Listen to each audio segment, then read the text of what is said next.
الذين يكنزون الذهب والفضة ولا ينفقونها في سبيل الله فبشرهم بعذاب أليم. وقال رسول الله صلى الله عليه الصلاة والسلام: من آتاه الله مالا فلم يؤد زكاته مثل له يوم القيامة شجاعا، أو كما قال عليه الصلاة والسلام. اللهم صل على محمد وعلى آل محمد كما صليت على إبراهيم وعلى آل إبراهيم إنك حميد مجيد. اللهم بارك على محمد وعلى آل محمد كما باركت على إبراهيم وعلى آل إبراهيم إنك حميد مجيد. الحمد لله আল্লাহ পাকের অশেষ মেহেরবানি দয়া যে মহান রব্বুল আলামিন আমাদেরকে রমজান মাসের ভিতরে সর্বশ্রেষ্ঠ মাস রমজান মাস, দিনের ভিতরে সর্বশ্রেষ্ঠ দিন, উত্তম দিন, পবিত্র দিন, জুমার দিন, জায়গার ভিতরে সর্বোত্তম জায়গা, দুনিয়ার ভিতরে শ্রেষ্ঠ জায়গা, পবিত্র জায়গা, আল্লাহ তাআলার ঘর মসজিদে পবিত্রতা অর্জন করে আসার মতো বসার মতো যে আল্লাহ তাআলা আমাদেরকে তৌফিক দান করবেন, সেই মহান রবের দরবারে লাখ কোটি শুকরিয়া, আলহামদুলিল্লাহ। মাসটা হলো পবিত্র মাস মাহে রমজান, যে মাসের অনেক ফজিলত, যে মাসের অনেক গুরুত্ব, যে মাসে একটা ইবাদত করলে আল্লাহ তাআলা মহান রব্বুল আলামিন 70 গুণ তার সওয়াবকে বৃদ্ধি করে দেন, সুবহানাল্লাহ। যে কারণে এই মাসে মানুষ বেশি বেশি ইবাদত করে, বেশি বেশি দান করে, বেশি বেশি সদকা করে, সাথে এই মাসে মানুষ যাকাত আদায় করার জন্য চেষ্টা করে। এই মাসে যেহেতু সওয়াব বেশি, সে কারণে এই মাসে মানুষ যাকাত আদায়ের জন্য চেষ্টা করে। মূলত মানুষের উপর যখন নিসাব পরিমাণ মালের মালিক হবে, বছরান্তে যখন বছর শেষ হবে, বছর পূর্ণ হবে, তখনই তাকে যাকাত দিতে হবে। এরপরেও মানুষ বেশি লাভের আশায় রমজান মাসে যাকাত প্রদান করে। যাকাত আল্লাহ তাআলার একটি ফরজ বিধান।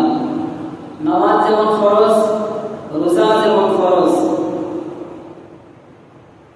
যাকাত তেমনই একটা ফরজ বিধান। রাসূলুল্লাহ সাল্লাল্লাহু আলাইহি ওয়াসাল্লাম বলেন, ইসলামের ভিত্তি হলো 5টি, তার ভিতরে একটি ভিত্তি হলো যাকাত। قال رسول الله صلى الله عليه وسلم بني الإسلام على 5. আল্লাহর হাবিব সবাই কায়না আব্দুল্লাহ সরদার নবী মুহাম্মদ রাসূলুল্লাহ সাল্লাল্লাহু আলাইহি ওয়াসাল্লাম ইরশাদ করেন, ইসলামের ভিত্তি হলো 5টি: কালেমা, নামাজ, রোজা, হজ এবং যাকাত। যাকাতের গুরুত্ব অনেক অপরিসীম। যাকাত আল্লাহ তাআলার পক্ষ থেকে একটি ফরজ বিধান। ধনীদের উপর ফরজ হয়, গরিবদেরকে দিতে হয়, উভয়েরই লাভ হয়। শুধু গরিবদের লাভ হয় এমনটা নয়, ধনীদেরও লাভ হয়, গরিবদেরও লাভ হয়, উভয়ের উপকার বয়ে আনে এই যাকাতের ব্যবস্থা। রাসূলুল্লাহ সাল্লাল্লাহু আলাইহি ওয়াসাল্লাম সুন্দর একটি ব্যবস্থা জাতির জন্য পেশ করে দিয়েছেন। সামাজিকতা সৃষ্টি হয়, সমাজে একে অপরের প্রতি ভালোবাসা সৃষ্টি হয়। যাকাতের মাধ্যমে একে অপরের প্রতি আন্তরিকতা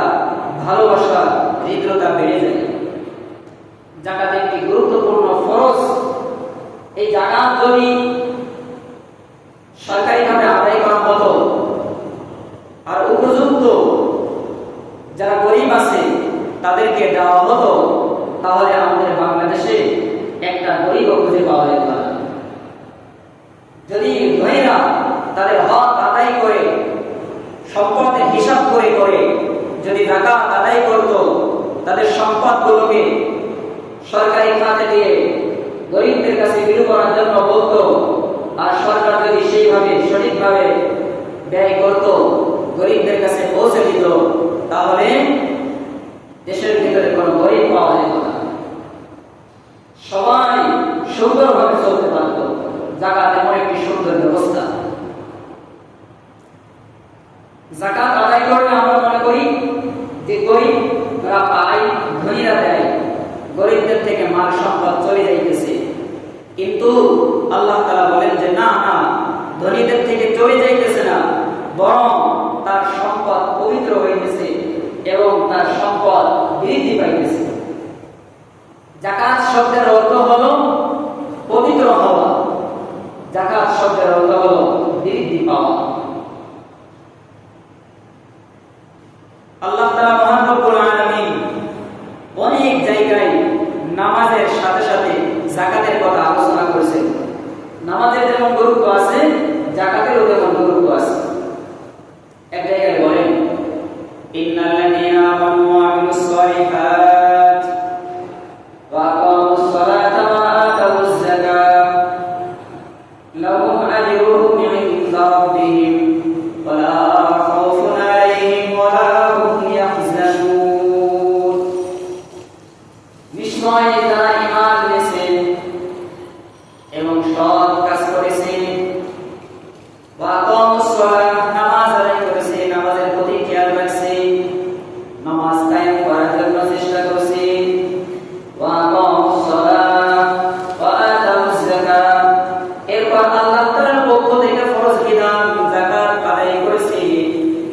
এই চারটি কাজ যারা করলো, ঈমান এনেছে, সৎ কাজ করেছে, নামাজ আদায় করেছে, যাকাত প্রদান করেছে, তাদের সম্পর্কে আল্লাহ রাসূল সাল্লাল্লাহু আল্লাহ তাআলা মহান রব্বুল আলামিন বলেন, লাহুম আজরুহুম ইনদা রাব্বিহিম ওয়া লা খাউফুন আলাইহিম ওয়া লা হুম ইয়াহজানুন।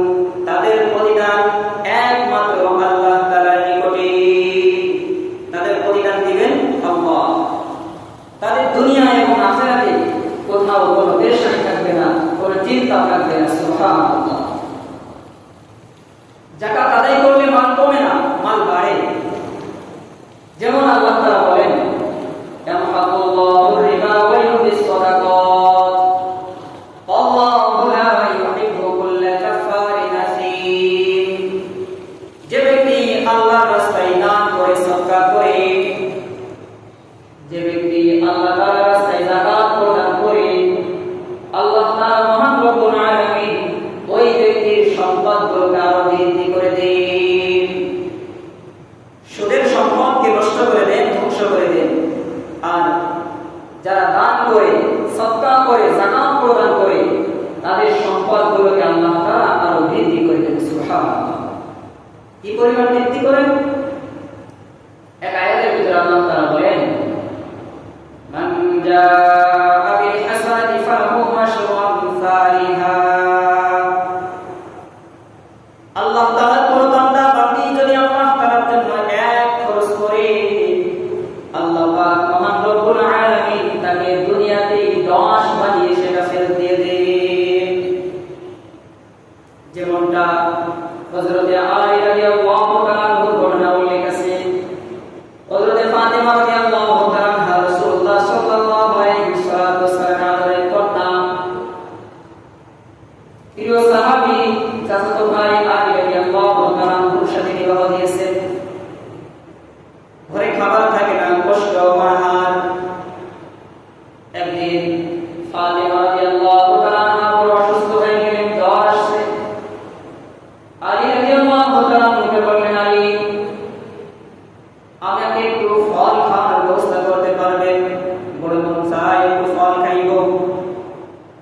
আলী রাদিয়াল্লাহু তাআলা চিন্তা করলেন, ফাতিমা আজ পর্যন্ত আমার কাছে কিছু চাই নাই, অসুস্থ অবস্থায় একটু ফল খেতে চেয়েছে, অবশ্যই দিতে হবে। সারাদিন কাজ করলেন, কাজ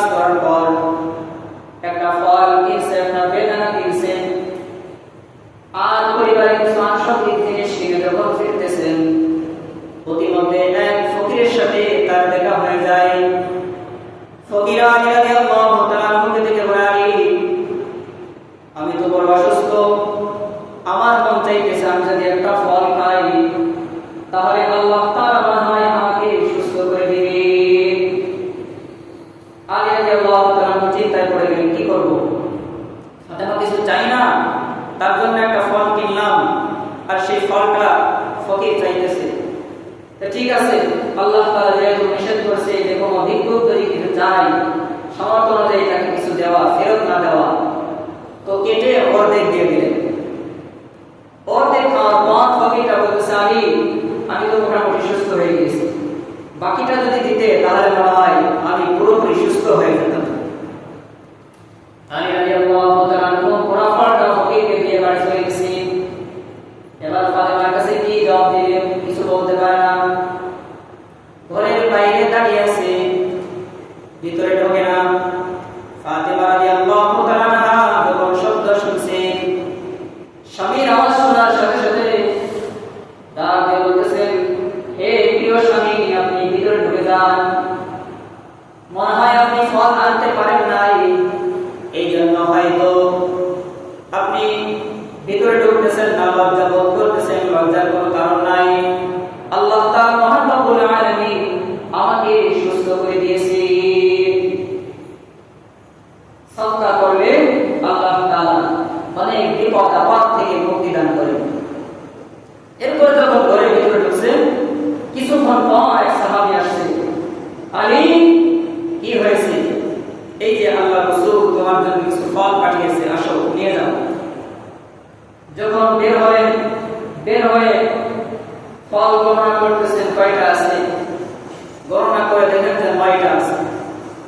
আলী রাদিয়াল্লাহু তাআলা আল্লাহর উপর কত বিশ্বাস, আয়াতের প্রতি কত বিশ্বাস, বলতেছে এই ফল আমার না, এই ফল আমার না, তো তোমার না, আল্লাহ রাসূল তো তোমার জন্যই পাঠাইছে, তাহলে এর ভিতরে ঘটনা কি বলো?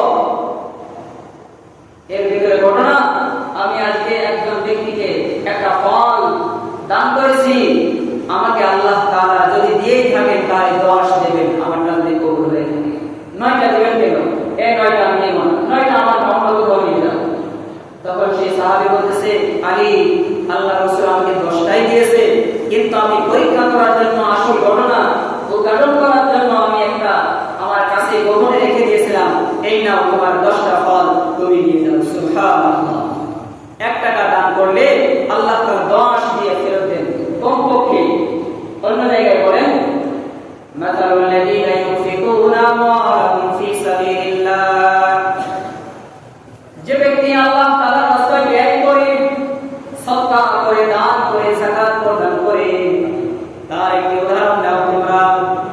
কোন একজন ব্যক্তি একটা চারা রোপণ করলো, একটা বীজ থেকে একটা চারা রোপণ করলো, এই একটা চারা থেকে 7টি চারা হবে, আর প্রত্যেকটা চারায় 100 করে ফল হবে।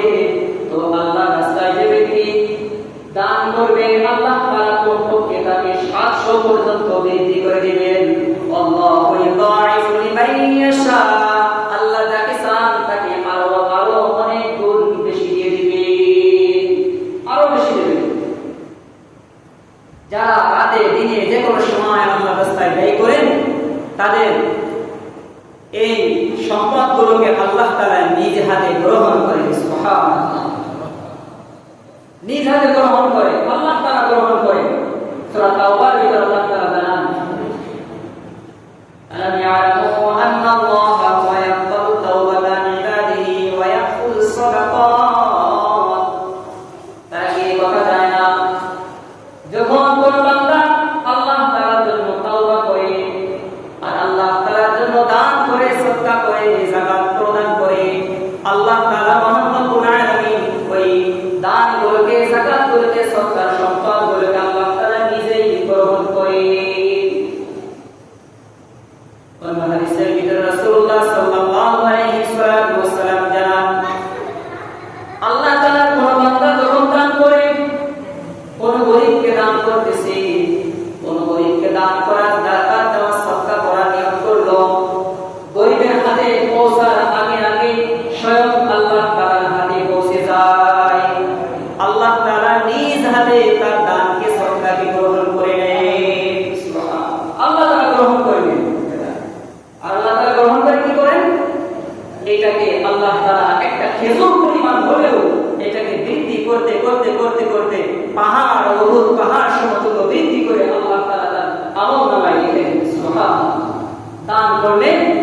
লাভ, যাকাত দিলে এত লাভ।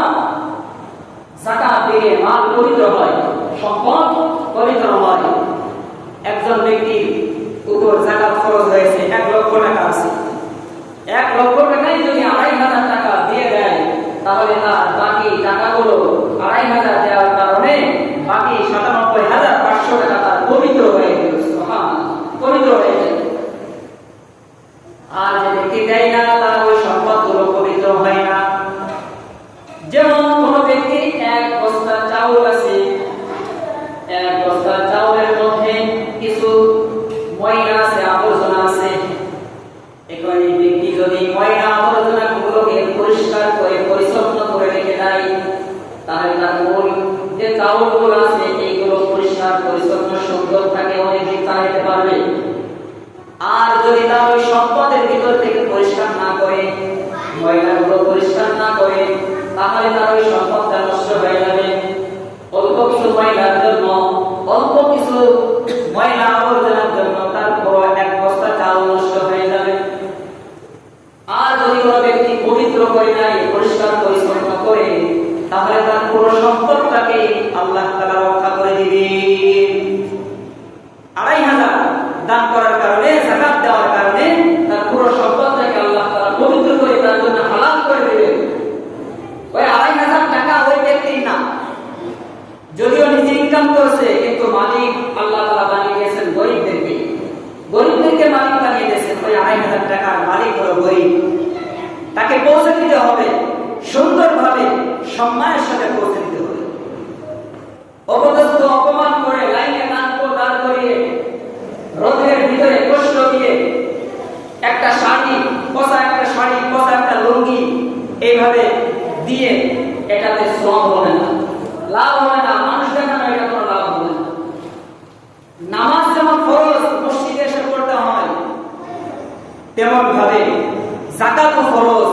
যাকাত আমার আপনার উপর যদি ফরজ হয়ে থাকে, এটা গরিবের নিকটে পৌঁছে দেওয়ার দায়িত্ব আমাকে আপনাকে পৌঁছে দিতে হবে গরিবের নিকটে। যদি বিকাশেও পাঠিয়ে থাকেন, মনে করেন 1,000 টাকা আপনি বিকাশে পাঠাইলেন, তো 1,000 টাকা পাঠাইলে হবে না, সে তো পাবে না 1,000 টাকা, কিছু কম পাবে। 18 টাকা 20 টাকা তাকে কেটে দিবে।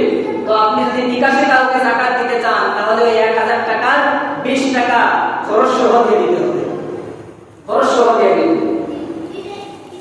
পরিপূর্ণ মালকে, সম্পদকে একদম হিসাব করে আপনাকে যে 2.5%, শতকরা 2.5% এটা বের করে যদি আপনি দিয়ে দেন, তাহলে বাকি সম্পদকে আল্লাহ তাআলা আপনার পবিত্র করে দিবেন। এমনকি আল্লাহ তাআলা আপনার এই সম্পদগুলোকে হেফাজত করে দিবেন। সুবহানাল্লাহ, আল্লাহ নিজ দায়িত্বে হেফাজত করবেন। আল্লাহ হাবিব সূরা কায়নাত নবী মুহাম্মদ রাসূলুল্লাহ সাল্লাল্লাহু আলাইহি ওয়াসাল্লাম একদিন মক্কা মদিনার মসজিদে যাকাতের বিষয়ে আলোচনা করতেছেন। রাসূলুল্লাহ সাল্লাল্লাহু আলাইহি ওয়াসাল্লাম সাহাবাদের সামনে আলোচনা করতেছেন, সাহাবারা শোনো, আমার যে উম্মত হিসাব করে করে তাদের যাকাতকে পরিশোধ করবে, আল্লাহ পাক মহান রব্বুল আলামিন নিজ দায়িত্বে তার বাকি সম্পদগুলোকে হেফাজত করে দিবে। সুবহানাল্লাহ। এই যে আল্লাহ রাসূল বয়ান করলেন, মসজিদের বাইরে থেকে একজন ইহুদি মহিলার ঘটনা শুনছেন যে রাসূলুল্লাহ সাল্লাল্লাহু আলাইহি ওয়াসাল্লাম আলোচনা করতেছেন, যদি কোনো ব্যক্তি যাকাত দেয়, তাহলে তার বাকি সম্পদকে আল্লাহ হেফাজত করবেন। এই ইহুদি মহিলা শুনে সে তার সম্পদ হিসাব শুরু করল। যদিও সে ইহুদি, তার জানা আছে নবী মুহাম্মদ সাল্লাল্লাহু আলাইহি ওয়াসাল্লাম ছোটকালতে আজ পর্যন্ত কখনো মিথ্যা কথা বলেন নাই, তার বিশ্বাস আছে। সে বিশ্বাস নিয়ে রাসূলুল্লাহ সাল্লাল্লাহু আলাইহি ওয়াসাল্লামের কথা অনুযায়ী সে মালকে এইভাবে বের করতে লাগলো, বের করে যাকাত দেওয়া শুরু করে দিল। অন্যান্য যারা আছে তারা জিজ্ঞেস করলো, এই তুমি কি পাগল হয়ে গেছো নাকি? মুহাম্মদ একটা কথা বললো, তুমি দিতে থাকলা। বলছে, নবী মুহাম্মদ আজ পর্যন্ত মিথ্যা কথা বলে নাই, আমার বিশ্বাস আছে যদি আমি এটা দেই আমার সম্পদকে আল্লাহ তাআলা হেফাজত করবেন। সুবহানাল্লাহ। এই মহিলার বিশাল ব্যবসা ছিল, সিরিয়ায় ব্যবসা করতে পাঠিয়েছে। তো সিরিয়ায় যারা ব্যবসা করতে গেছে কয়েকটা দল গেছে, তার দল এখানে ছিল। তো দলগুলো যখন ব্যবসা করে ফিরে আসতেছে, তার ছিল 100 উট, 100 উট, কোটি কোটি টাকার সম্পদ। এই উট নিয়ে যখন তার কর্মচারীরা ফিরে আসতেছে, ঘটনাক্রমে প্রতিমধ্যে ডাকাতরা আক্রমণ করছে। ডাকাতরা যখন আক্রমণ করছে, অনেক মানুষের অনেক উট সম্পদ লুণ্ঠন করে নিয়ে গেছে। যখন লুণ্ঠন করে নিয়ে গেছে, এই ঘটনা মদিনায় পৌঁছে গেছে। মদিনার মানুষ পেরেশান হয়ে গেছে, যে মদিনার মানুষ পেরেশান হয়ে গেল যে তাদের সম্পদ, ব্যবসায়ী সম্পদ লুণ্ঠন হয়ে গেছে। ওই মহিলা চিন্তা করতেছে, আমি অপেক্ষা করি, আমার সম্পদ কি ভালো আছে নাকি আমারটাও লুণ্ঠন হয়েছে। নবী মুহাম্মদ তো বলেছিল, যে ব্যক্তি যাকাত প্রদান করবে তার মাল হেফাজত করবে। আমার মাল যদি, সম্পদ যদি নষ্ট হয়, আমি মুহাম্মদের থেকে বুঝে নেব। এই কথা চিন্তা ভাবনা করে সেই মহিলা বসে আছে। সম্পদ সব চলে আসলো, উটগুলো যখন চলে আসলো, একে একে অন্যান্য দলের উটগুলোকে এইভাবে লুণ্ঠন করার কারণে তাদের সম্পদ নাই, তারা খালি হাতে আসে। কিন্তু ওই মহিলার যারা কর্মচারী ছিল, তারা একে একে একে 100টি উট সম্পূর্ণ নিয়ে উপস্থিত হয়ে গেল। জিজ্ঞাসা করা হলো, সবার উটগুলো তো লুণ্ঠন হয়ে গেছে, সবার উটগুলো ডাকাতি হয়ে গেছে, কিন্তু তোমাদের উটগুলো ডাকাতি হয় নাই কেন বলো? তখন তারা জবাব দেয়, উটের নিয়ম নীতি হলো সামনের উটটা যেদিকে চলে, পিছনের উটগুলো সেই দিকে চলে। আমাদের যে উটগুলো ছিল, এই উটগুলোর ভিতরে সামনের উটটা হঠাৎ করে অসুস্থ হয়ে বসে পড়ে, হঠাৎ করে অসুস্থ হয়ে বসে পড়েছে। তো যখন সামনেরটা বসে পড়েছে, আর পিছনের গুলো আর যায় না। তো ওই উটটা সুস্থ হতে দীর্ঘ সময় লেগে গেছে। এরপর আমরা শুনলাম নাকি সামনে ডাকাতি হইতেছে, এই জন্য আমরা কিছু লেট করে বের হয়েছি। ইতিমধ্যে ডাকাতগুলো চলে গেছে, আমাদের উটগুলো ডাকাতি হয় নাই, আমরা সহি সালামতে ফিরে এসেছি। আল্লাহ তাআলা রক্ষা করলেন। তখন এই মহিলা বলতেছে, যে মুহাম্মদের কথা শুনে আমার এই উটগুলো নষ্ট হয় নাই, আমি যাকাত প্রদান করার কারণে আমার উটগুলো নষ্ট হয় নাই। ওই মুহাম্মদ যে আল্লাহ দাওয়াত দেয়, আমি সেই আল্লাহ তাআলাকে মেনে নিলাম, আমি ওই ইসলামকে গ্রহণ করে নিলাম, আমি কালিমা পাঠ করে নিলাম, লা ইলাহা ইল্লাল্লাহ পাঠ করে নিলাম, ঈমানদার হয়ে গেল, মুসলমান হয়ে গেল। সুবহানাল্লাহ। তো যাকাত প্রদান করলে সম্পদকে হেফাজত করেন কে? আল্লাহ। আর যারা যাকাত প্রদান করবে না, যারা যাকাত দেবে না, তাদের দুনিয়াতেও শাস্তি, আখিরাতেও শাস্তি। দুনিয়াতেও তাদের সম্পদগুলোকে আল্লাহ তাআলা বিনষ্ট করে দিবেন, ধ্বংস করে দিবেন। যেমন কারণের সম্পদকে আল্লাহ তাআলা নষ্ট করে দিয়েছে। কারণ যখন বিশাল ধন সম্পদের মালিক হয়ে গেল, অহংকার করতে লাগলো, গর্ব করতে লাগলো, আল্লাহ তাআলা পক্ষ থেকে বলা হলো, মুসা কারণের কাছে যাও, তার কাছে যাকাত চাও, যাকাত নিয়ে মানুষের মাঝে বন্টন করো। মুসা আলাইহিস সালাতু ওয়াস সালাম কারণের কাছে যে বলল, আহসিন কামা আহসানাল্লাহু ইলাইক। এ মুসা, মুসা আলাইহিস সালাতু ওয়াস সালাম যখন বলল, কারণ আল্লাহ তাআলা জানিয়েছেন, আহসিন কামা আহসানাল্লাহ, তুমি মানুষের প্রতি দয়া করো যেভাবে আল্লাহ তাআলা তোমার প্রতি দয়া করেছেন। আল্লাহ তাআলা তোমাকে সন্তান সম্পদ দান করে যেভাবে তোমার প্রতি দয়া করেছে, তুমিও মানুষের প্রতি দয়া করো, মানুষের পাশে দাঁড়াও, যাকাত প্রদান করো। তখন এই কারণ মুসা আলাইহিস সালাতু ওয়াস সালামকে বলল, মুসা তুমি পাগল হয়ে গেছো, আমার সম্পদ, এই সম্পদ আমি অর্জন করেছি, আমি কামাই করেছি, আমি বের বুদ্ধি দিয়ে সম্পদ অর্জন করেছি, আর তোমাকে যাকাত দিতে হবে, তোমার আল্লাহকে যাকাত দিতে হবে, এটা আমার দ্বারা সম্ভব নয়, এটা হবে না, সম্ভব না। এরপরে মুসা আলাইহিস সালাতু ওয়াস সালাম যেহেতু আল্লাহর হুকুম, তিনি বারবার বলতেছেন, কারণ তখন কি করলো? মূসা আলাইহিস সালামকে অপমান করার জন্য একটা নাটক সাজাইলো। এক মহিলা ভাড়া করলো, মহিলা ভাড়া করে বলল, মূসা যখন মানুষের সামনে কথা বলবে তখন তুমি মূসার নামে অপবাদ দিবা। মূসা আলাইহিস সালাম বিশাল মজমার ভিতরে বয়ান করতেছেন, কথা বলতেছেন, মানুষের সামনে দাওয়াত দিতেছেন। সেই মুহূর্তে ওই মহিলা স্টেজে উঠে গেছে। স্টেজে উঠে বলতেছে, তোমরা কার কথা শুনতেছো?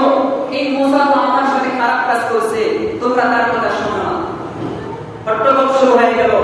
মূসা আলাইহিস সালাম বললেন, হে মহিলা, শুনে রাখো, আল্লাহকে ভয় করো, সৃষ্টিকর্তাকে ভয় করো, তুমি সত্যবাদীর মতো কথা বলো, সত্য কথা বলো।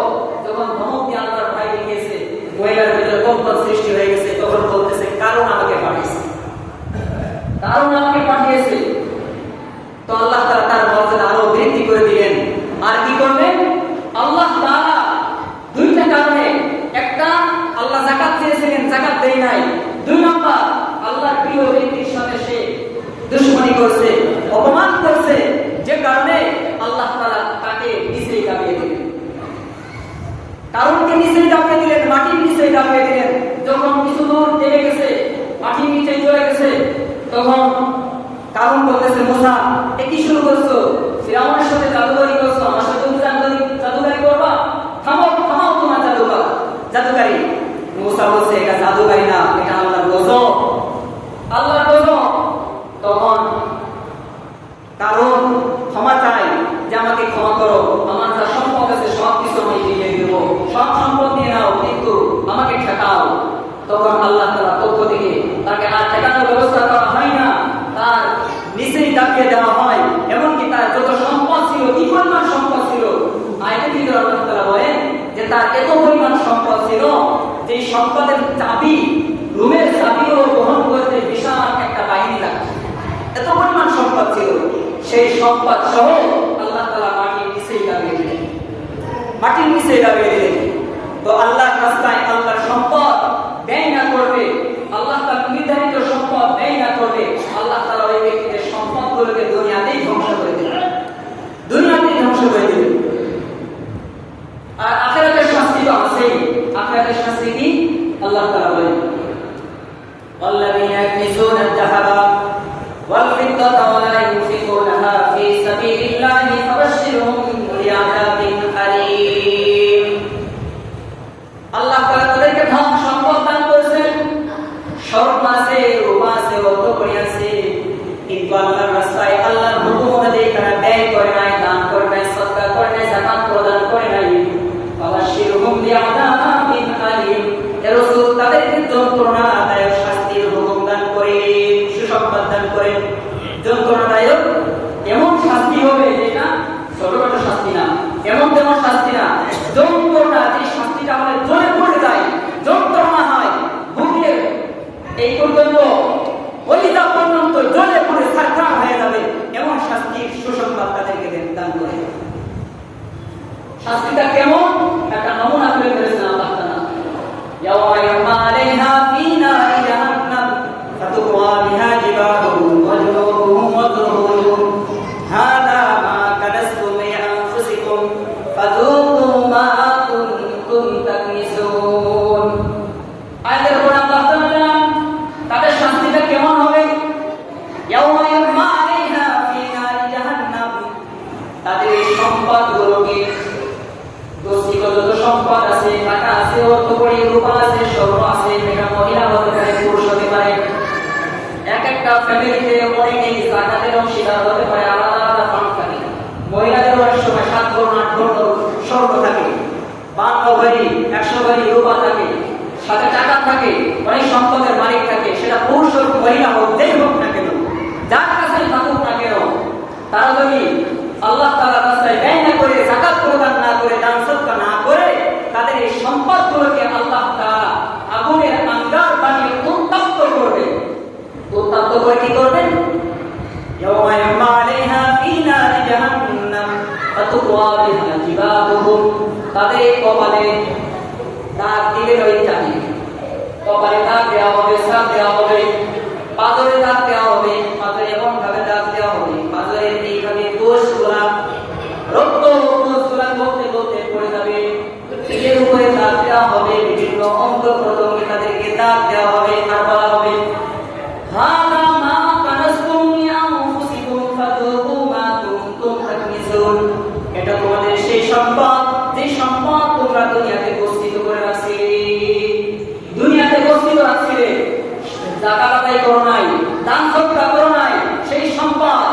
যে মজা বোঝো কেমন লাগে।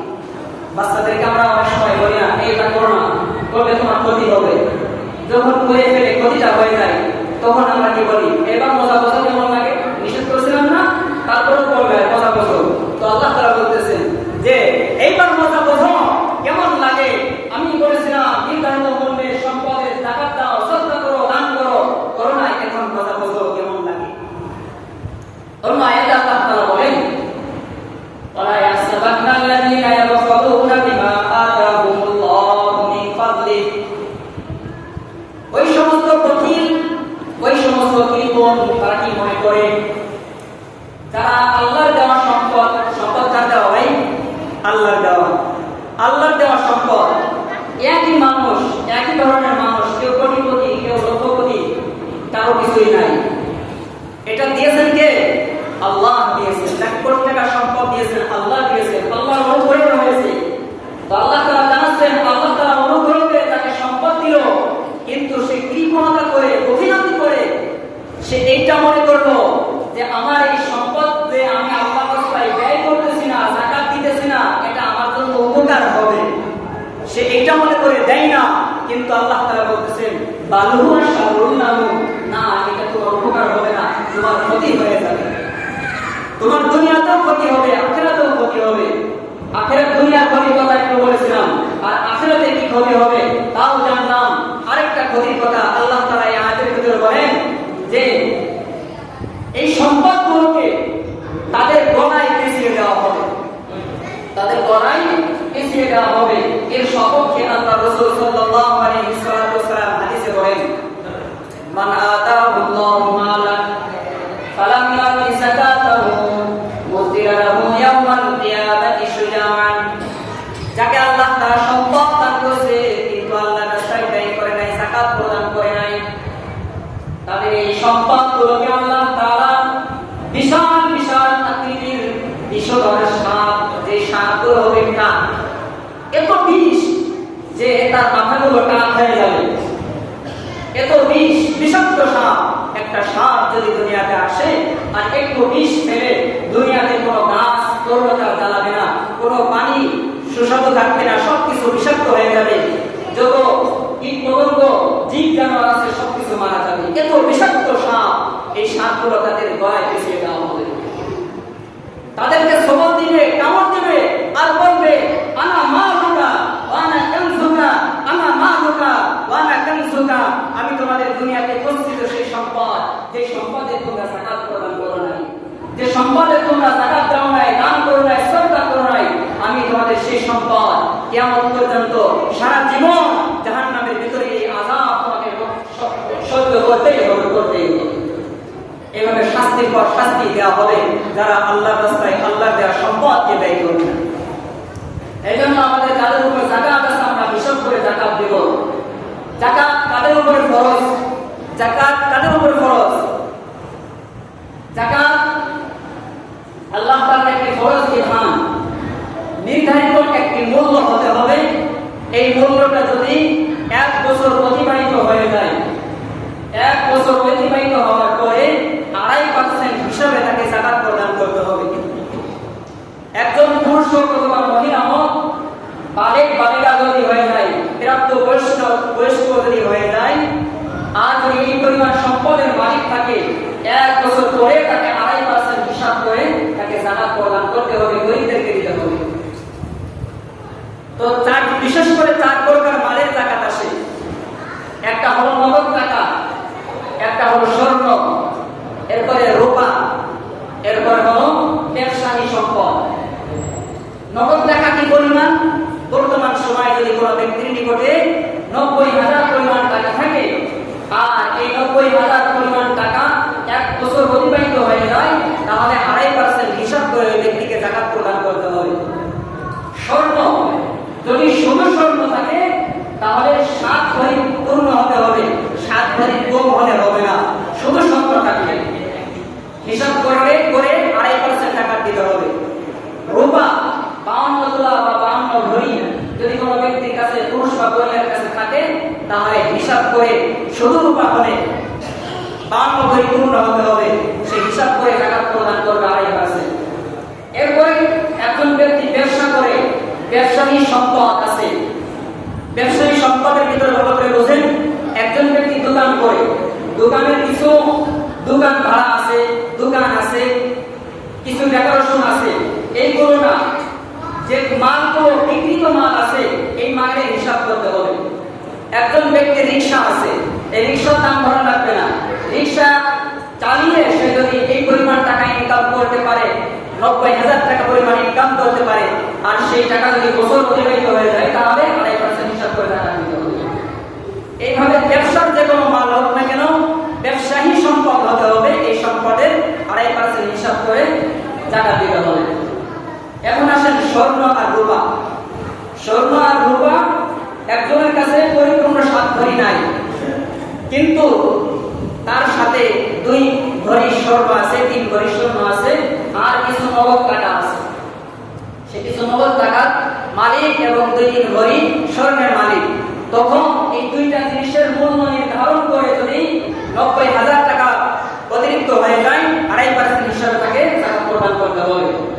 কোন ব্যক্তির নিকটে 52 তোলা রূপা নাই, কয়েক তোলা আছে, 5-7 তোলা, 10 তোলা, কয়েক ভরি আছে, সাথে নগদ টাকা আছে, অন্য কিছু আছে, বা স্বর্ণ আছে, 2 ভরি স্বর্ণ আছে, 3 ভরি রূপা আছে, এইভাবে মিক্স করে যদি হয়ে যায়, তখন দাম ধরে যে পরিমাণ দাম হয় ওইটা হিসাব করে 90,000 টাকা পরিমাণ যদি বৃদ্ধি হয়ে যায়, তখন 2.5% হিসাব করে তাকে যাকাত প্রদান করতে হবে।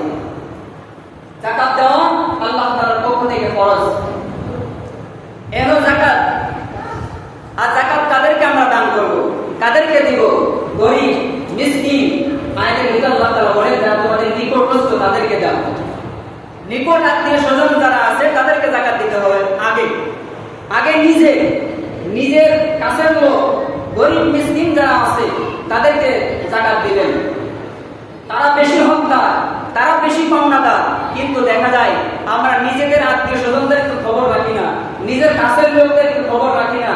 ওই দূর দূরান্ত থেকে মানুষ আসে, বা দূর দূরান্ত আমরা দিই, লাইন দিয়ে বিভিন্ন মজমা করে অন্যান্য মানুষদেরকে দিই, কিন্তু খবর নিয়ে দেখা যায় নিজের অনেক কাছের মানুষ যাকাত প্রাপ্ত, যাকাত খাওয়ার মতো অবস্থা আছে।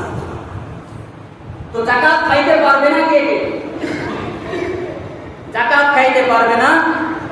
আপনার যাকাত প্রথমত দিতে পারবেন না, আপনার মাকে দিতে পারবেন না, আপনার বাবাকে দিতে পারবেন না, আপনার দাদাকে দিতে পারবেন না, নানাকে দিতে পারবেন না। এইভাবে উপরের যে অংশ আছে, এই ধারাবাহিকতায় যারা আছে তাদেরকে দিতে পারবেন না। আর আপনার নিম্ন বংশ যারা আছে, আপনার নিম্নকের তারা আপনার সন্তান, আপনার ছেলের সন্তান, আপনার মেয়ের সন্তান, এই ধারাবাহিকতায় যারা আছে তাদেরকে দিতে পারবেন না। কিন্তু আশেপাশে ফুফু আছে, বোন আছে, খালা আছে, মামা আছে, আশেপাশে যত আত্মীয় স্বজন আছে সবাইকে আপনি, যদি তারা যাকাত খাওয়ার উপযুক্ত হয়, তাহলে তাদেরকে যাকাত দান করবেন, তাদেরকে দিবেন। তাদেরকে দিতে পারেন, সাথে সাথে অন্য গরিবদেরকেও যাকাত প্রদান করবেন। তো যার হক তাকে আমরা ফেরত দেব ইনশাআল্লাহ। এরপর হলো সাদকাতুল ফিতর। সাদকাতুল ফিতর কাদের উপর ওয়াজিব এবং কারা পাবে? সাদকাতুল ফিতরের হিসাবটা একটু ভিন্ন। সাদকাতুল ফিতর কাদের উপর ওয়াজিব? ঈদের দিন সকালবেলা যদি কোনো ব্যক্তি এই 90,000 টাকা পরিমাণ সম্পদের মালিক থাকে, এখন তার কাছে নগদ সম্পদ হতে পারে, কোন এইভাবে স্বর্ণ বা বিভিন্ন সম্পদ হতে পারে, সাথে আরো কিছু যুক্ত হবে, সেটা হলো অতিরিক্ত সম্পদ। মনে করেন আপনার বাড়ি আছে, 5টা রুম আছে, আপনার লাগে 2টা বা 3টা, যে অতিরিক্ত করে রাখছেন, ফেলে রাখছেন, এই অতিরিক্ত সম্পদগুলো দাম ধরবেন। ওই অতিরিক্ত অনেক কাপড় থাকে, অতিরিক্ত অনেক ডেকোরেশন থাকে, বিভিন্ন জিনিস অতিরিক্ত থাকে, এই অতিরিক্ত জিনিসগুলোর দাম ধরতে হবে। দাম ধরে যদি ওই পরিমাণ হয়ে যায়, তাহলে আপনাকে সাদকাতুল ফিতর দিতে হবে। এবছর ইসলামী ফাউন্ডেশন থেকে 110 টাকা ধরা হয়েছে। এই জন্য আমরা হিসাব করে আমরা সবাই সাদকাতুল ফিতর এবং যাদের উপর যাকাত খরচ হয়েছে আমরা যাকাত প্রদান করব ইনশাআল্লাহ। আল্লাহ তাআলা আমাদেরকে তৌফিক দান করেন। এই যাকাত আর সাদকাতুল ফিতর দিলে গরিব খুশি হবে। সাদকাতুল ফিতর আরেকটা উপকার হলো, আমরা যে সারা মাস রমজানের যে রোজা রাখি, সিয়াম পালন করি, এই সিয়ামের তো আপনি সাদকাতুল ফিতর দান করেন, এটার মাধ্যমে আল্লাহ তাআলা আপনার এই রোজার ভিতরে বহু ত্রুটিগুলোকে আপনি মুক্ত করে দিবেন, পরিশুদ্ধ করে দিবেন। সুবহানাল্লাহ। এছাড়া আরো